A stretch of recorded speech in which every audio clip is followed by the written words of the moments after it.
by Sri Lanka's best internet package for online learning and online working with many amazing offers. Call 1212 for more information. Sri Lanka Telecom.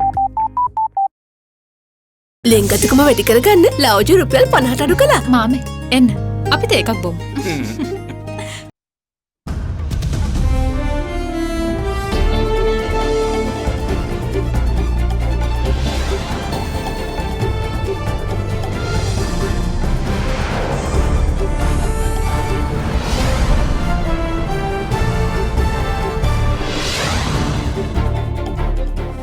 Tonight, nipped in the bud. Intel operator tells Easter Commission that signed the Mardu raid neutralized suicide team, waiting to unleash second attack on sacred Dalada Maligawa. Under control. 8,500 PCR tests later, health authorities announce no community transmission reported. Changing with the times, Registrar General announces new changes to birth certificate information. Are we ready for organic? The trials and tribulations of Sri Lanka's organic farming sector uncovered.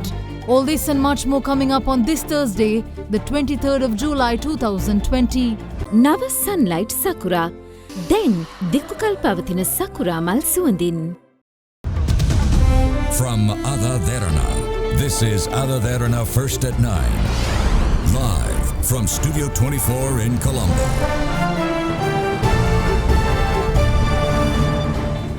A very good evening and welcome to First at 9. I'm Shinala Fernando in your top stories for tonight.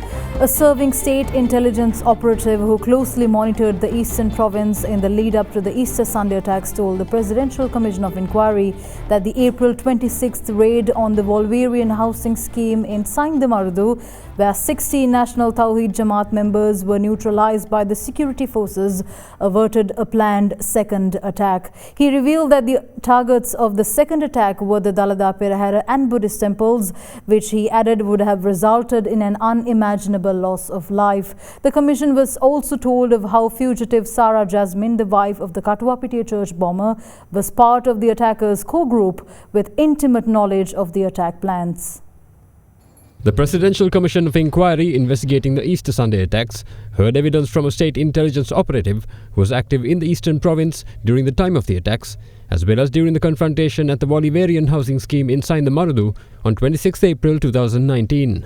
The witness told the Commission that the National Tawheed Jamaat organization received significant political patronage from Sri Lanka Muslim Congress Eastern Provincial Councillor Shibli Farooq. He revealed that one of the suspects killed in the Bolivarian confrontation, Ami Mohideen, was employed as the Eastern Provincial Councillor's driver from 2015 to 2016. The witness further revealed that following the Aliar Junction clash between Zaran's and a rival group, it was Shibli Farooq who provided security for Zaran to be safely evacuated from the scene. Further, when the case regarding the incident was taken up for hearing at the Badiklo Magistrates Court, it was Attorney-at-Law Maitri Gunaratna who represented Zaran Hashim at the time. The intelligence operative told the Commission that it was Zaran Hashim's brother-in-law Abdul Qadir Ansar who had engaged the attorney's services from Colombo for the case. The witness was then asked by the Additional Solicitor General at the Commission whether he knew of Sarah Jasmine, to which he responded that he was aware that she was the wife of the Katuapitiya church bomber Achi Muhammadu Hastun. He added that Sarah Jasmine, originally born of a Tamil background in Nethakivu, Kalavanchikudi, was later converted to Islam and given in marriage to Hastun by an individual named Abdul Razik. The Commission was told that Jasmine possessed two national identity cards, one under her original name Pulastini Mahendran, bearing NIC number 9656727002V, and another under Sarah Jasmine, bearing NIC number 199656702702. The Additional Solicitor General then asked the witness whether Sarah Jasmine was killed during the Saindamarudu confrontation or was she still alive. He responded that although intelligence services assumed her to have been among the dead, later DNA evidence had failed to prove this fact. He added that following this, operations were launched to track her down, during which an eyewitness account was recorded of having seen her alive, and a report was forwarded to the State Intelligence Service headquarters on 31st May 2020, which was subsequently taken up for discussion at the National Security Council meeting. The witness was then asked by the Commission's chairman as to how such information was uncovered, while warnings of the actual attacks were received by India's Raw Intelligence Services on 4th and 20th April. The witness responded that following the attacks he had interrogated a total of 97 suspects, where he determined that only 2 out of the group, namely Zaran's spouse and a close associate named Nauf Maulavi, had prior knowledge of the attacks. The witness stressed that detailed information of the attack, planned in such total secrecy, could only have been obtained by a person directly involved in the attack. He added that according to information provided by Zaran Hashim's spouse in CID custody, Sarah Jasmine was confirmed to have been intimately aware of the details of the attacks. What brought him to this conclusion was confirmation by Zaran's spouse Hadia of having met Sarah Jasmine after the attacks on 23rd April at a residence in Nindavur, where she had shown her photographs of Hastun pledging allegiance before the attacks. The commission then asked the witness whether it was possible that India's raw intelligence agency had been able to safely evacuate their operative following the attacks, to which he responded that if they had deployed an operative, then it was highly likely that he would have been extracted after the operation. He then revealed that investigations had uncovered plans for a second wave of attacks in the country. This was revealed by suspect Nauf Maulavi after his arrest, who stated that Rilwan Hashim had detailed plans to attack the Dalda Perahera and also target temples across the island. He added that the terrorists at Sain the Marudu had been prepared for the second wave, with explosives and other paraphernalia including white clothing purchased from a shop in Giriulla and the purchase of 8 safe houses in the Ampara district. The commission was told that state intelligence operatives were able to prevent the second attacks through their investigations, which if targeted at the Dalda Perahera would have resulted in unimaginable destruction and loss of life. Police media spokesperson SSP Jalya Sena Ratna responded to information circulating on the alleged death of underworld leader Angoda Lokka, saying that the information is yet to be verified. The police spokesman added the police department suspects the information to be a move to mislead the authorities and use it as a cover to possibly change his appearance and return to the country or flee to a foreign country from India. In the meantime, the writ petition filed by the former SP of the Negombo prison, Anuruddha Sampaio, preventing his arrest is to be considered by the appeals court tomorrow. The petition filed by the former superintendent of the Negombo prison, Anuruddha Sampaio, seeking to prevent his arrest, was taken into consideration before an appeals court bench headed by Chairman AHMD Nawaz.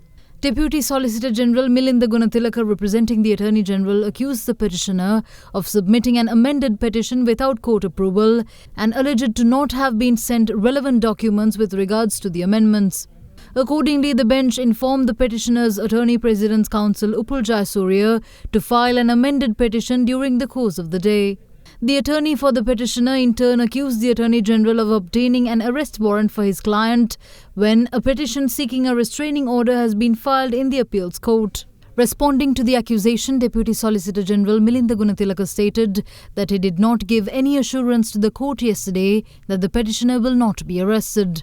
Considering the facts presented, the appeals court bench decided to consider the petition tomorrow. In the meantime, the Criminal Investigation Department has not been able to arrest the 4 prison officials following an order delivered by Negombo magistrate Indika Silva yesterday. Meanwhile, in a separate development, the police have announced that information on the alleged mysterious death of underworld figure Lasanta Pereira, alias Angoda Lokka, is yet to be verified. The suspect had apparently obtained treatment at a hospital in Bangalore after a motor accident in a car park a few months ago. දැනට ඔහු මියගිය බවට රාවයක් ප්‍රචාරය වෙනවා. නමුත් ඒ සම්බන්ධයෙන් නීත්‍යානුකූලව තහවුරු කළ තොරතුරු මේ වනතෙක් ශ්‍රී ලංකා පොලිසියට වාර්තා වී නැහැ. නමුත් මේ ප්‍රචාරය වෙන තොරතුරු සම්බන්ධයෙන් අවධානය යොමු කර ඒ පිළිබඳව නිල තහවුරු කළ වාර්තා ලබා ගැනීම සඳහා අවශ්‍ය පියවර මේ වන විටත් රැගෙන තියෙනවා. යම්කිසි අවස්ථාවකදී ඔහු ව්‍යාජ ලෙස තොරතුරු ප්‍රචාරය කරලා ඔහුගේ පෙනුම වෙනස් කරගෙන ඔහු නැවත ලංකාවට ඇවිල්ලා අපරාධවල නිරත වෙන්න හෝ වෙනත් විදේශයකට ආරක්ෂිතව ගොස් සංගවි කටයුතු කිරීමේ හැකියාව තියෙනවා. ඒ පිළිබඳව එවැනි විකල්පයක් පිළිබඳවත් අපි අවධානය යොමු කරලා තියෙනවා. Angoda Lokka is the chief suspect in the murder of criminal gang member Samayang in the 2017 prison bus shooting. Meanwhile, an officer attached to the Polonnaruwa Excise Office has been arrested with 125 grams of crystal methamphetamine or ice in his possession in Putlam. The police stated that 3 female and 3 male suspects were also apprehended along with the excise officer. Further investigations in this regard are being conducted by the Kurunegala police. Epidemiology Unit Consultant Dr. Samita Giganage revealed today that health authorities have finished the first round tests on those exposed to Kandakadu cluster patients and have commenced the second round of tests that are carried out 14 days later. So far, no community transmissions have been reported after more than 8,500 PCR tests were carried out following the outbreak of the country's latest and hopefully the final cluster. A total of 20 COVID-19 patients were confirmed in the island yesterday, with 13 Sri Lankan returnees from Saudi Arabia, 1 arrival from Dubai, and 7 others from the United Arab Emirates making up the numbers. The remaining positive case was a close contact of an infected inmate from the Kandakadu Rehabilitation Centre and a resident of Gamanupura. මේ වෙනකොට ඒ කන්දකාඩු පළමු ආශ්‍රිත සෑම කෙනෙක්කම මේ වෙනකොට පළමු වටේ පරීක්ෂණ අවසන් කරලා දැන් දෙවෙනි වටයත් ආරම්භ කරලා තියෙන. කියන්නේ අපි අනේ හැම කෙනෙක්කම ආසන්න වශයෙන් උත් කරලා ඊට පස්සේ දවස් 14ක් ඇතුළතත් කරනවා. ඒ කිසිම අවස්ථාවක මෑත කාලේ කිසිම රෝගියෙක් ඒ අතරින් වාර්තා වෙන්නේ නැහැ සමාජයෙන්. මේ වෙනකොට දල වශයෙන් 8500ක් විතර ඒ කන්දකාඩු සිද්ධියට සම්බන්ධ PCR පරීක්ෂණ සිද්ධ වෙලා තියෙනවා. In the meantime, the number of active COVID-19 patients reported in the island has been reported at 665. Meanwhile, the total number of COVID-19 recoveries rose to 2,077 after 13 patients were given the all clear to leave hospital today. Corona වෛරසය පැතිරීම වළක්වන්න සබන් යොදා දෑත් සෝදන්න. Registrar General N.C. Vithanage says that the new birth certificate will be created with the intention of eliminating all shortcomings that existed in the old birth certificate format. He revealed that the modern format will exclude sections such as race, religion and the marital status of parents. Registrar General issued a statement today announcing that the new national birth certificate introduced in 2019 has been designed to meet national and international standards while eliminating any previous shortcomings. Sections such as race, religion and the section on the marital status of parents will not be included in the new birth certificate. The birth certificate will now be identified as the national birth certificate and will be prepared in both official languages, but the identity number given at birth will also be included. Some other new features that will be included are a quick response code, a code number and a watermark with a hologram sticker, while the birth certificate will be prepared digitally using a more protected paper and the certificate will be issued under the signature of the Registrar General. මේ තුලින් අපි බලාපොරොත්තු වනේ පැරණි උප්පැන්න සහතිකයේ අනාරක්ෂිත බව නැති කරලා ජනතාවට හිතයිසි උප්පැන්නයක් ලබා දෙන්න. ඒ වගේම මෙතෙක් කලක් ළමුන්ට අගතිදායක ලෙස බලපෑපු කාරණයක් වුණා දෙමව්පියන් විවාහකද කියන කාරණාව. ඒ කාරණාව මේකෙන් ඉවත් කරලා තියෙනවා. ජාතිය කියන කාරණේ ඒ ආකාරයෙන්ම අන්තර්ගත කරලා දෙමව්පියන්ගේ ජාතිකත්වය මේකට ආදේශ කරලා තියෙනවා. නීතිපතිතුමාගෙත් යම් සංශෝධනයන් මේකට තියෙන්න පුළුවන්. ඉදිරියේදී බලාපොරොත්තු වෙනවා सर्व संपूर्ण जातिक उत्पन्न साथिके जनताවට ලබා දෙන්න. More news on the other side of this break. Stay tuned.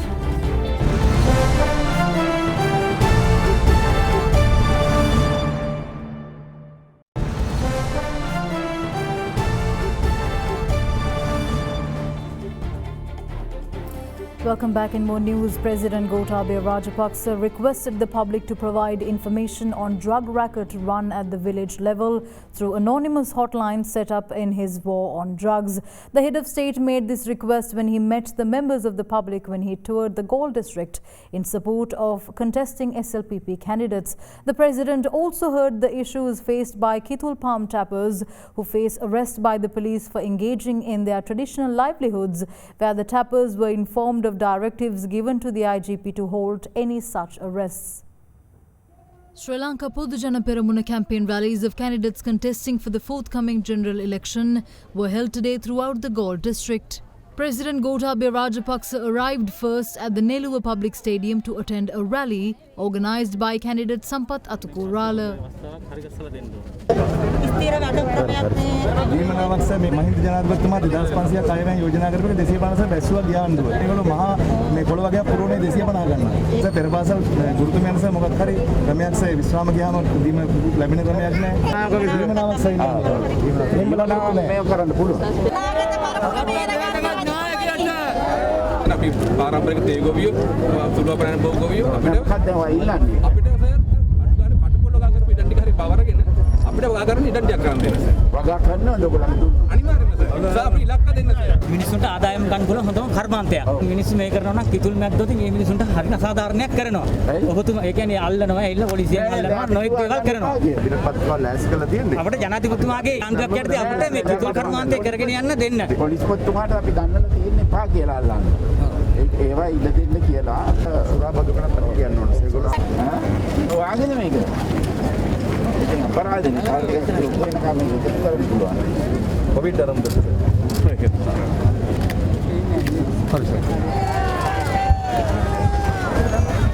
The President also participated in a gathering organised by candidate Isuru Dodangoda at the Banduramba Public Stadium.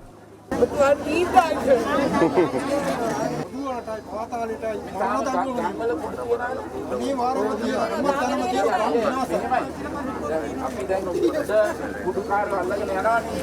ඉතින් මේ ගම්පත්නේ කුඩු කාරෙන් ගන්න පොලිසියට බැරි නම් අපි දැන් කාර්ය සාධක බලකායක් දාලා තියෙනවා. මේගොල්ලන්ට කිව්වා ටෙලිෆෝන් නම්බර් එක ඇඩ්‍රස් එක දෙන්න කියලා. නිර්නාමිකව ගම්වල ඉන්න අයගේ විස්තර එවන්න. අපිට පුළුවන් හැමදේම කරන්න ඔබතුමාට. එතකොට අපිට පුළුවන් මේ පහළ මට්ටමත් නැති කරලා දාන්න සම්පූර්ණ නියම කරන්න ජනාධිපතිතුමා The President then visited Banduramba Central College in Galle and inquired into its shortcomings.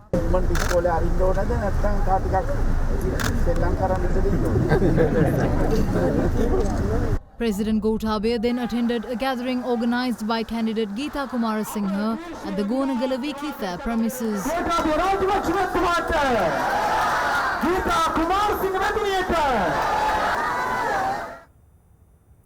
Prime Minister Mahinda Rajapaksa says that there remains no doubt regarding a Sri Lanka Podujana Peramuna victory at the election when the question arises as to how the UNP and SJB plan to win as separate entities when they couldn't win as a united party.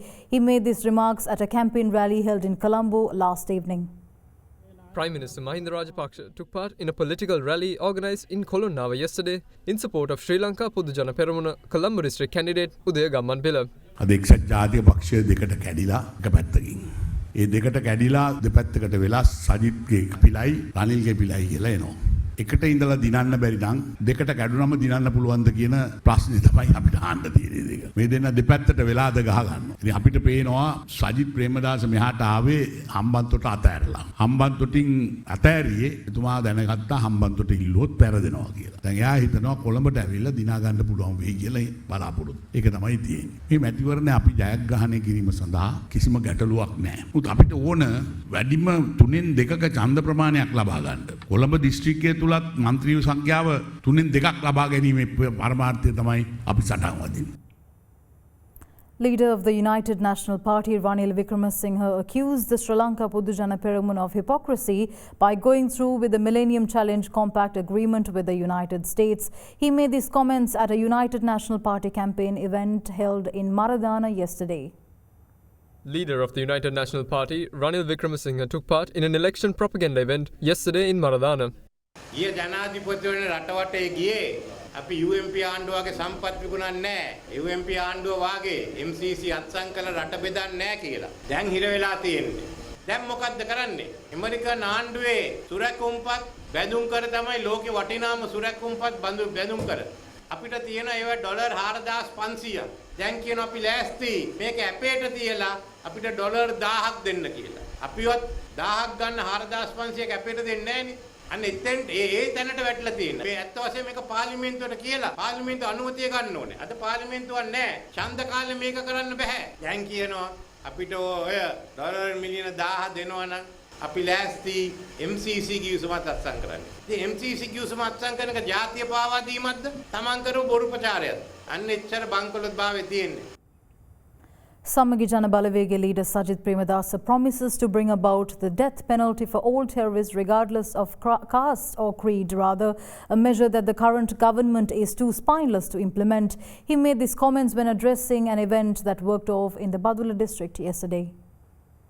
Samagi Jana Balavege leader Sajith Premadasa addressed an event that worked off last evening in the Badula district. පාස්කු ප්‍රහාරය සුළු කොටසක් කරපු අන්තවාදී ත්‍රස්තවාදී ක්‍රියාවලිය. පුද්ගලිකව විශ්වාස කරන දේ තමයි ත්‍රස්තවාදයට ජාති අපිට අදාළ නැහැ. මරණීය දඬුවම ක්‍රියාත්මක වෙනවා. ත්‍රස්තවාදයේ ක්‍රියාත්මක කරපු අයට විතර නෙවෙයි සැලසුම් කරන අයට. ඒ වගේ තීන්දුව ගන්න මේ වර්තමාන ආණ්ඩුවට කොන්දක් නැහැ. නමුත් අපිට තියෙනවා ඒ කොන්ද. අපි මේ තීන්දුව ගන්නවා. In the meantime, the Samagi Janabalawege leader also attended an election propaganda event at the Senanayaka grounds in the Badulla district. ඔහුගේ කාලේ ආණ්ඩු පිහිටවනකට අපේ නායකවරුන්ට තිබුණ ලොකු මොලේ අමාරුවක්. හොඳටම ජයග්‍රහණය කරන දිස්ත්‍රික්ක වලට ඇමතිකම් දෙන්නේ නැහැ. වටිනාකමක් දෙන්නේ නැහැ.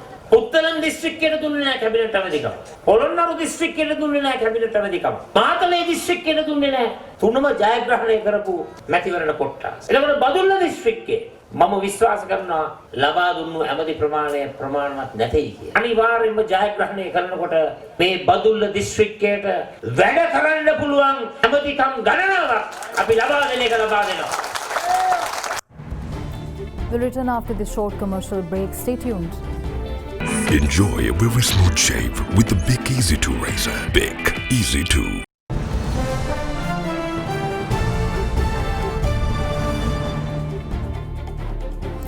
Welcome back. Now, despite being far more expensive than non-organic food products, organic agriculture has become the most sustainable alternative farming method globally. The gradual shift towards organic farming has been mainly due to us consumers having become increasingly concerned about the health impact of consuming food sprayed with pesticides and chemical fertilizers. Sri Lanka is currently facing many obstacles such as land limitations resulting in less yields, resources and most importantly not having a local body to certify organic products, which has proven to discourage organic farming. First at 9 spoke to an expert from the Ministry of Agriculture on how Sri Lanka can move towards a system of organic farming for a better environment and a healthier life for its people.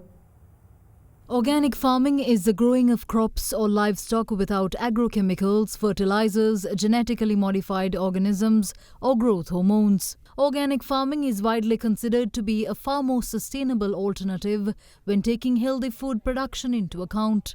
Conventional farming involves the use of chemical pesticides, fertilizers and monoculture that leads to serious health complications. All of these practices reduce soil biodiversity and lead to land degradation as well as widespread chemical pollution, all of which have negative economic, social and economic impacts. Organic farming methods protect soil biodiversity and maintain the various nutrient cycles such as the nitrogen cycle found in healthy soil. Healthy soils also prevent land degradation, which is important since large swathes of globe are already degraded. Farmers on organic farms also receive other benefits over those on conventional farms, such as not being exposed to harmful chemicals and pesticides. Organic farming is being encouraged the world over, with the government of Finland, Austria and Germany implementing plans and policies targeting the dedication of 20% of their arable land area to organic farming. In South Asia, Bhutan has ambitious plans of going 100% organic by 2020. With that, the question arises, where does Sri Lanka stand in this equation and what is the present status of organic farming in Sri Lanka? Present status in Sri Lanka. If you take the total agriculture production, organic production is around 1%, mainly for the export market, especially tea, coconut oil, then the spices which are operated through the export development board. However, if you take the local market availability is not very much encouraging. However, the local demand is increasing. Countries like Germany, Australia, Spain, there's a good demand for the organic products. What are the obstacles to sustainable organic farming? Our land is limited in Sri Lanka, so we won't get much yield. Commercial production is bit we have to think about because we need organic fertilizer, for example compost. To get the equal yield we need 30 to 40 tons per hectare for the vegetable production. Therefore that is one limitation. The other limitation is there is no local body to certify the organic products. Without the authentic certification, consumers are not much willing to buy. However, for the export products, the certificates are taken from the outsides. How do we encourage people to embrace organic farming and what are the methods that should be adopted? We have to aware the environmental and health benefits to the people. It's very essential to encourage research on organic farming, especially biopesticides, biological controls, and also have development projects for organic farming. Now in Sri Lanka, with regard to pesticides, neem-based products are available. If you collect the neem seeds, that is kohomba, you can prepare your own pesticide at home. There are guidance available from the Department of Agriculture, and also a lot of biological control methods. For example, now controlling fall armyworm, Department of Agriculture introduced new biological controls. Even controlling papaya mealy bug for the commercial production, we have to go for techniques like integrated plant nutrition systems and also integrated pest management systems. It is clear that organic farming has benefits. However, it needs to be revolutionized to meet the growing demands of the country's population and the environment.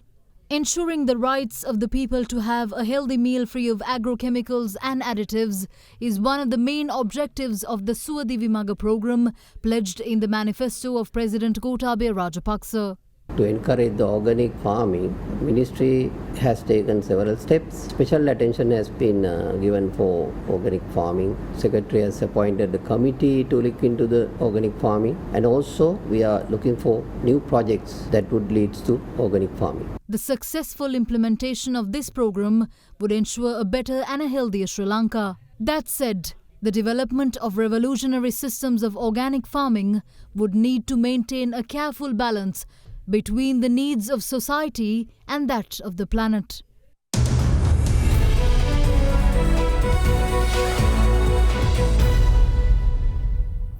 In your business news, Sri Lankan stocks rose today, supported by gains in consumer and industrial stocks. The All Share Price Index closed up 0.42% at 5,040.88. Foreign investors were net sellers, offloading 104.3 million rupees worth of shares, while equity market turnover was 631.8 million rupees. Here's a brief report on today's market performance. With the continuous recoveries of COVID-19 patients and the lesser number of positive new patients, we are starting to see some positive sentiment again in the stock market compared to the last 2 days where we saw a bit of a decline in the market. ASPI actually gained by around 21 points today, while the S&P SL20 only gained by about 1 point. It was mainly because of the retail activity. The market is up. There was a higher amount of retail participation today, and the concentration was specifically focused on the mid-cap counters, where the turnover levels were higher from the mid-cap counters today. Also, we saw turnover levels slightly below the 1 billion mark. Today it was only around 631 million rupees, so rather low level of turnover. That is because mostly high net worth and institutional participation was rather low. The turnover was mostly made up of retail participation today. Again, on the foreign side, we saw a net outflow which was around 84 million rupees.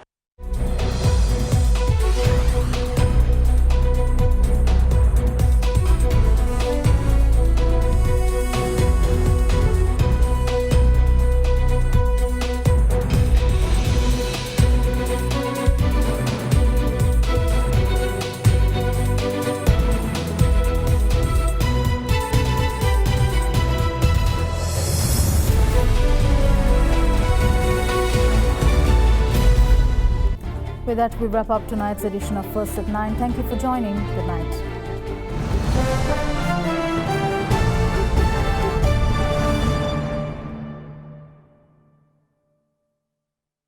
මේකෙම ගමු. 1 එකේ නේද ගත්තේ?